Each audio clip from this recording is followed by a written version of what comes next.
warahmatullahi wabarakatuh. Kami dari kelompok 2 akan mempresentasikan tentang tugas kebijakan produk, mata kuliah pengantar bisnis dan manajemen, dosen pengampu Bu Hesti Irnanta, SAB, MAB. Perkenalkan anggota kelompok kami. Dengan saya sendiri, Ananta Ningga Kurnia Putra, kelas manajemen B3. Perkenalkan, nama saya Muhammad Agung Irwanto, NIM 2211248544. Perkenalkan, nama saya Tegar Nur Aksanul Mushaf dari kelas 1 MB3 kelompok 2. Perkenalkan, nama saya Yoga Dwi Arya Pradita dari kelas 1 MB3. Perkenalkan, nama saya Intan Wilinia Putri, NIM 2211248821 dari kelas 1 MB3. Perkenalkan, nama saya Intan Imania Nisa, saya dari kelas 1 manajemen B3. Pengertian: produk adalah segala sesuatu yang dapat ditawarkan ke pasar untuk peralatan, akuisisi, atau kebutuhan. Produk lebih dari sekedar barang yang dapat diukur. Dalam arti luas, produk mencakup barang fisik, jasa orang, organisasi, gagasan, atau gabungan dari semua itu. Jasa adalah produk yang terdiri atas aktivitas, manfaat yang ditawarkan untuk dijual. Jenis-jenis kebijakan produk ada 3, yaitu 1. Kebijakan substantif dan kebijakan prosedural. Substantif jenis kebijakan yang menyatakan apa yang akan dilakukan pemerintah atas masalah tertentu.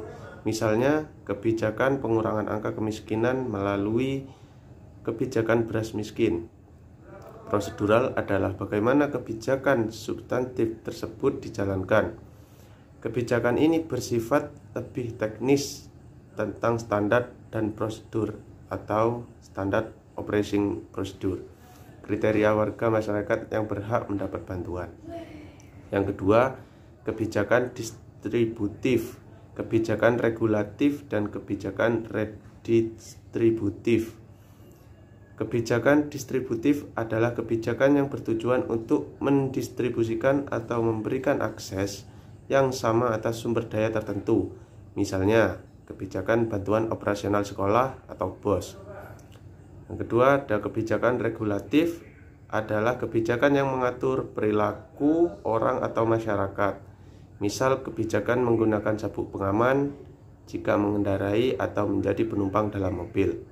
Yang ketiga, ada kebijakan redistributif, adalah kebijakan yang mengatur pendistribusian pendapatan atau kekayaan seseorang untuk didistribusikan kembali kepada kelompok yang perlu dilindungi untuk tujuan pemerataan.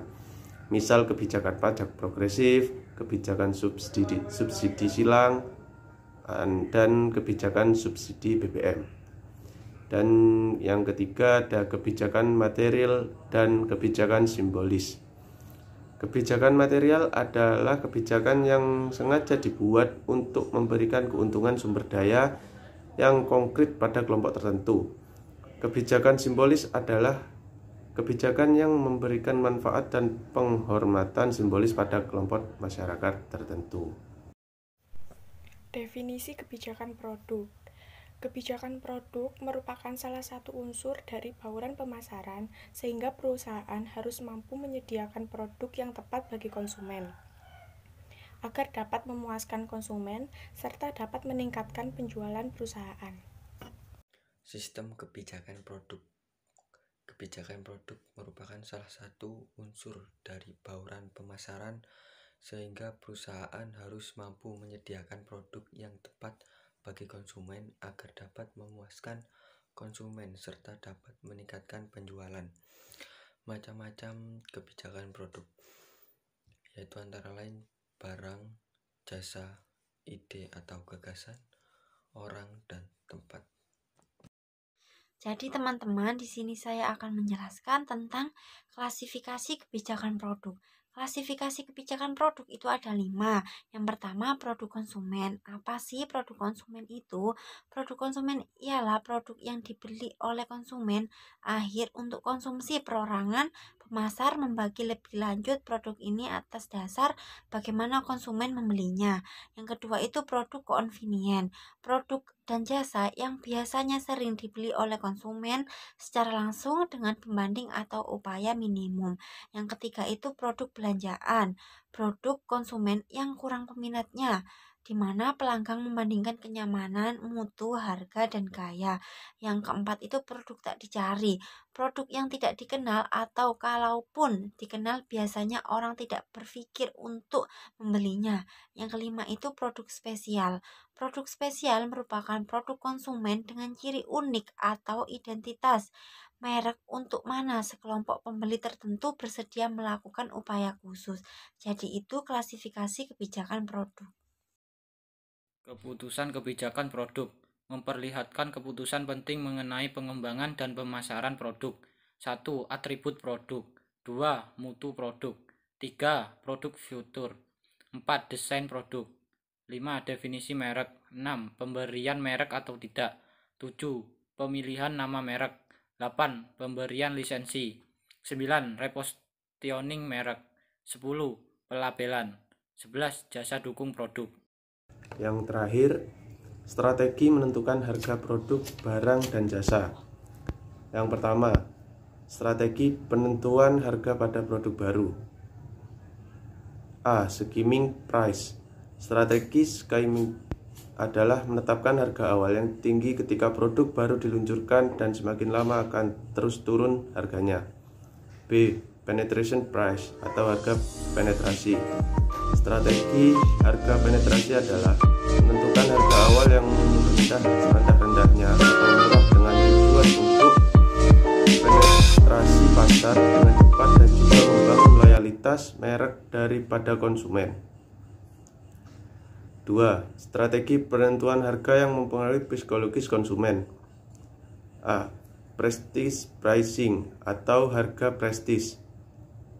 Strategi harga prestige price adalah menetapkan harga yang tinggi demi membentuk image kualitas produk yang tinggi yang umumnya dipakai untuk produk shopping dan specialty.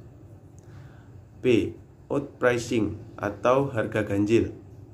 Strategi harga outprice adalah menetapkan harga yang ganjil atau sedikit di bawah harga yang telah ditentukan dengan tujuan secara psikologis pembeli akan mengira produk yang akan dibeli lebih murah. C. Multiple unit pricing atau harga rabat. Strategi harga multiple unit price adalah memberikan potongan harga tertentu apabila konsumen membeli produk dalam jumlah yang banyak. D. Price lining atau harga lini. Strategi harga lining pricing adalah memberikan cakupan harga yang berbeda pada lini produk yang beda.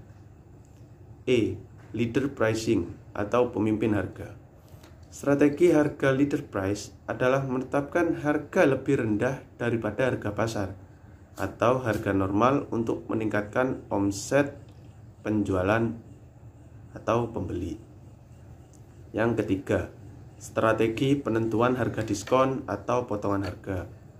Strategi harga diskon pada penjual adalah strategi dengan memberikan potongan harga dari harga yang sudah ditetapkan demi meningkatkan penjualan suatu produk, barang, atau jasa. Diskon dapat diberikan pada umum dalam bentuk diskon kuantitas. Yang keempat, strategi penentuan harga kompetitif. Ada 2. Yang pertama, relative pricing atau harga relatif. Strategi harga relatif adalah menentukan harga di atas, di bawah, atau sama dengan tingkat harga persaingan di mana gerakan harganya mengikuti gerakan pesaing. Yang kedua atau yang terakhir, follow the leader pricing. Strategi harga follow the leader price adalah penetapan harga produk baik barang maupun jasa diserahkan para pemimpin pasar atau pemimpin pasar dan tidak menetapkan harga sendiri. Sekian, terima kasih.